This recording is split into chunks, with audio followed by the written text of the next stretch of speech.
시사평론가 장혜찬입니다. 오늘의 팩트, 안철수의 출마, 윤석열에게 호재다. 그리고 정권 교체에도 도움이 된다. 안철수 국민의당 대표가 국민의힘 대통령 후보 본경선이 시작되는 날 국회에서 출마 선언을 했습니다. 일각에서는 또 출마 선언을 하느냐 부정적으로 바라보는 시선도 있는데요. 저는 우선 안철수 대표의 출마가 국민의힘 대통령 경선에서 윤석열 후보에게 호재로 작용한다고 봅니다. 그리고 나아가 정권 교체에도 도움이 되는 수가 된다고 판단을 하는데요. 우선 이번 주에 발표된 따끈따끈한 공정의 여론조사 결과를 한번 보시죠. 다자대결 구도에서요. 윤석열 후보가 국민의힘 대통령 후보로 나오면 36.8%를 득표합니다. 민주당의 이재명 지사 30.4%입니다.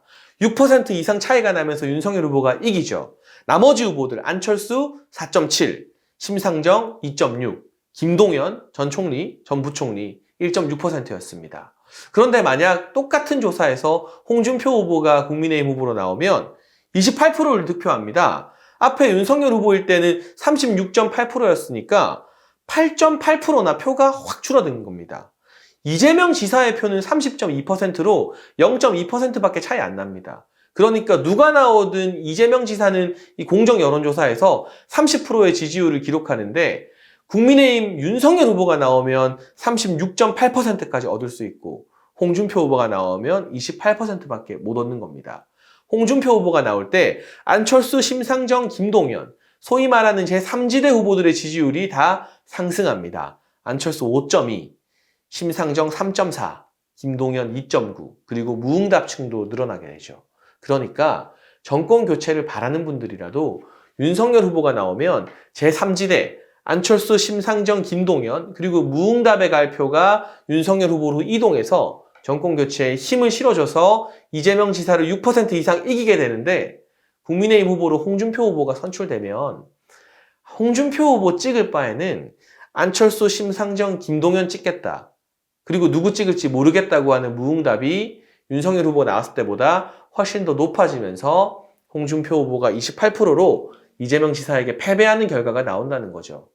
이 여론조사가 시사하는 바 대단히 큰 것 같습니다. 단순히 윤석열 후보만이 이긴다 해서 끝나는 것이 아니라 이번 대선의 주요 변수인 제3지대의 표를 누가 더 많이 가져올 수 있느냐. 진중권 전 교수나 권경혜 변호사, 또 금태섭 전 의원 등과 소통하면서 선후 포럼에도 출연했던 윤석열 후보, 호남의 거목, 김동철 전 국민의당 원내대표나 박주선 전 국회 부의장이 용감한 결단을 통해 공개적으로 지지한 윤석열 후보가 나오면 실제로 중도 확장성이 더 넓어진다는 거죠. 역선택에 기댄, 정권 연장을 원하는 민주당 지지자들의 표에 기댄 비겁한 확장성이 아니라 본선 가면 다 사라질 그 꿔준 표가 아니라 실제로 다자대결 해보면 안철수, 김동연, 심상정에게 가는 표가 윤석열이 나와야 국민의힘 쪽으로 더 간다는 겁니다. 무응답도 줄어들고요. 진짜 본선의 중도 확장성은 윤석열 후보가 압도적 우위에 있다는 게 이번 여론조사 결과를 통해서 드러난 명백한 사실입니다. 그리고 결정적으로 윤석열 후보는 최근에 안철수 후보와 몇 달 사이 공식적으로 만난 유일한 야권 후보입니다. 홍준표 후보, 안철수 대표와 공감대를 이루고 있다고 말하지만 왜 공개 석상에서 밥 한 번 못 먹습니까? 차 한 잔 못 마십니까? 최근 몇 달 사이에 안철수 국민의당 대표와 직접 만난 야권 국민의힘의 대선 예비 후보는 윤석열 후보 한 사람입니다. 그리고 지금도 점심 저녁으로 자주 소통을 하고 있다고 말하고 안철수 후보 측에서도 일관되게 윤석열 후보를 향해서는 긍정적인, 우호적인 메시지를 내고 있죠. 그래서 우리 국민들이 봤을 때 안철수 변수를 누가 안정적으로 해소시킬 수 있을 것인가? 그 답은 국민의힘 후보 중에서 윤석열이 적임자다라는 판단을 내려서 안 대표의 출마가 국민의힘 경선 과정에서 윤석열 후보로 중도층 표가 쏠리게 하는데 작용하는 호재일 수 있는 것이고요. 실질적으로 홍준표 후보는 지난 2017년 대선에서 안철수 당시 후보와 단일화에 실패했죠.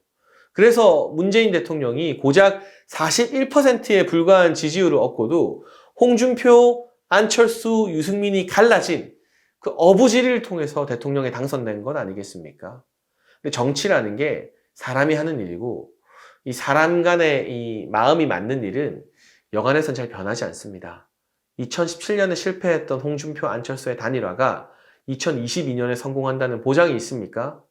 그런 과거의 악연이 없는 윤석열 후보가 깔끔하게 안철수 국민의당 대표와 단일화에 성공할 가능성이 훨씬 더 크다는 걸 많은 국민들이 알고 있고 주목을 하겠죠. 바른미래당을 만들었다가 당을 찢어버린 유승민 후보 같은 경우는 안철수 대표와의 케미가 최악이죠. 당을 찢었다는 건 사실상 철천지 원수가 된 거나 다름없기 때문에 유승민 후보가 안철수 대표와 좋은 결과를 만들어내는 걸 기대하긴 대단히 어려워 보입니다. 그리고 2017년에 끝까지 단일화를 하지 못하고 문재인 대통령 당선을 만들어줬던 홍준표 후보와 안철수 후보, 토론회에서도 많이 부딪혔었거든요. 그 악연을, 과거의 단일화 실패를 극복하기도 쉽지 않을 겁니다. 만약 그게 극복이 될 것이었다면 최근 몇 달 사이 안철수 대표와 홍준표 후보가 공개적으로 만나서 차라도 한잔하거나 밥이라도 한번 먹었겠죠. 그런데 못하지 않았습니까? 그래서 오직 윤석열 후보만이 안정적으로 안철수 후보와 단일화를 통해서 야권 단일 후보가 될 수 있다는 판단을 이 경선 국면에서 많은 국민의힘 당원들 그리고 정권 교체를 바라는 민심 그 국민들이 하지 않았을까 싶고요.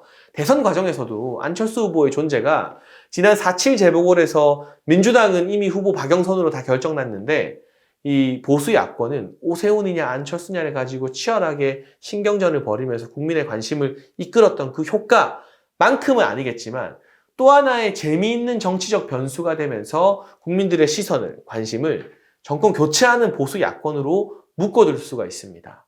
지금 벌써 정치권에서 여러 시나리오가 나오고 있는데요. 단일화 이후에 안철수 대표가 종로에 출마할 수도 있다는 등등의 이야기가 나옵니다. 정해진 건 아무것도 없죠. 다만 이런 상상력을 자극하는 시나리오 자체가 국민들의 관심을 야권에 붙들어 놓는다는 점은 긍정적이라고 판단을 합니다. 그리고 안철수 대표 역시 정권 교체라는 대의를 위해서 지금과 같은 압도적인 지지율 격차가 계속된다면 결코 무리한 요구를 하지 않을 정권 교체를 위한 진심, 진정성은 있다고 믿어도 되지 않을까요? 그래서 오늘의 팩트. 안철수 후보의 출마는 윤석열 후보에게 호재다. 그리고 정권 교체에도 결국에는 도움이 되는 카드로 작용할 것이다. 제 예언이, 이 전망이 과연 맞는지 끝까지 한번 지켜보시면 좋을 것 같고요. 윤석열 후보가 6.29 정치선언에서 말했던 것처럼 우리는 9가지가 달라도 정권 교체라는 대의명분 한 가지가 같다면 모든 사람들과 연대해서 끝까지 엄청나게 저항할 문재인 정부와 민주당을 꺾어내고 정권 교체 반드시 해내야만 합니다. 대한민국의 미래를 위해서 말이죠. 그러기 위해선 누구라도 포용할 수 있고 누구와도 밥 먹을 수 있고 누구와도 이 맥주잔을 부딪힐 수 있는 그런 포용의 통큰 리더십, 혼밥하지 않는 독고다이가 아닌 인싸 리더십이 필요하다는 생각을 더욱더 절실하게 하고 그 적임자가 바로 윤석열이다라는 판단을 내릴 수밖에 없습니다. 저는 다음 시간 국민의힘 대통령 후보 선출 결과를 보고 돌아와서 이제 본선을 위해서 어떻게 해야 하는가, 어떻게 원팀을 만들 것인가를 주제로 여러분과 이야기 나누도록 하겠습니다. 또 다른 팩트를 들고 돌아와서 여러분과 오직 정권 교체를 위해서 싸우겠습니다.